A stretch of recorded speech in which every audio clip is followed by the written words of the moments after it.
Today we're going to be speaking about some really odd objects that began to be discovered in the year 1945 and have been discovered sporadically since then in the land of Israel, primarily in the south near Beersheba, but also in lands such as Jordan and Turkey and around the Mediterranean.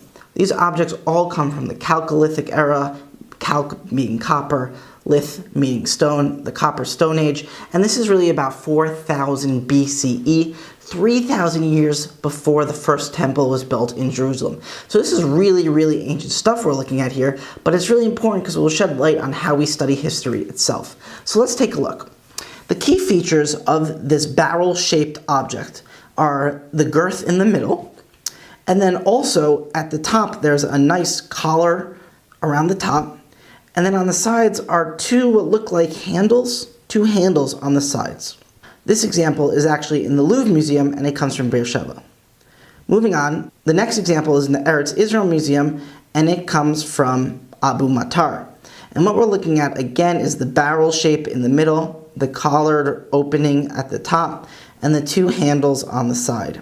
When we look at this object in the Israel Museum, we see that they added ropes.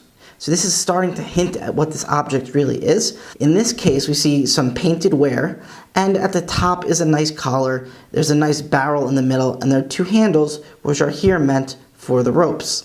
And here we have some other examples. This one in the Hech Museum. This one is much smaller, so there's a much smaller idea, but again, it has the rope at the top. And we get some really interesting examples. Here we see it's an ossuary, so the little object here would have held human bones in it. And here, finally, we get an interesting object, a woman sitting down, she's nude, and on the top is our object. So what is this thing? And why does it only appear in the Chalcolithic era? Why is it only in the most ancient of ancient eras in the land of Israel? In 1955, an archaeologist named Yaakov Kaplan, had an idea. And he said that these objects are very similar functionally to the goat skins that were used by the Arabs of his time to churn butter.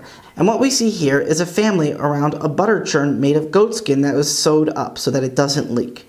And the butter would have been made by pushing the churn back and forth, and the milk inside it would eventually separate, and you could get butter, you could get cheese, you could get yogurt, and so on and so forth. Well, here we have another example of Bedouin churning butter, and these pictures are probably from around the year 1910 to 1930.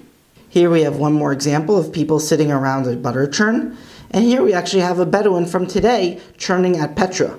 And so what we see here is that the traditional way of life is still around today.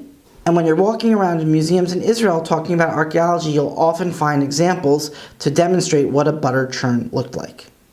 After Kaplan identified this object in 1955, it's pretty much stood the test of time, and now when we find objects like this in Turkey and Jordan and Israel, we kind of know what they are. So why did it stop? How come we only find them from the Chalcolithic era? My guess is that once someone invented the goatskin churn, it was much easier to make a goatskin churn, and also it weighed a lot less. You could carry it around. It was much easier to use than a large vessel, which you would have to take with you when you were traveling along the way. Now, this type of study is one of my favorite ways of studying the people of the ancient world. It's by using ethnography, studying people who live today or within recent centuries, for example, the 1800s and early 1900s. The reason it's so important is because we in our modern society have lost so many of these ways of living, and by studying them and how they lived, it's better to understand how the people lived in biblical times. And it's not just butter churns, it's what does tribalism look like, what does travel look like, what does a house look like, and so on and so forth. If you enjoy this type of study and you would like to learn more about the Bible, the biblical world, the people behind the Bible, and so on and so forth, come take a class with us at biblicalculture.org, where you can study with myself or other great professors. Biblicalculture.org, it's a fantastic place to study. Join our community. We are growing and growing. Also, special thanks to BiblePlaces.com, the best website for pictures and images of the Holy Land. You should definitely check it out, BiblePlaces.com. They have so much to offer. And I look forward to seeing you for our next video.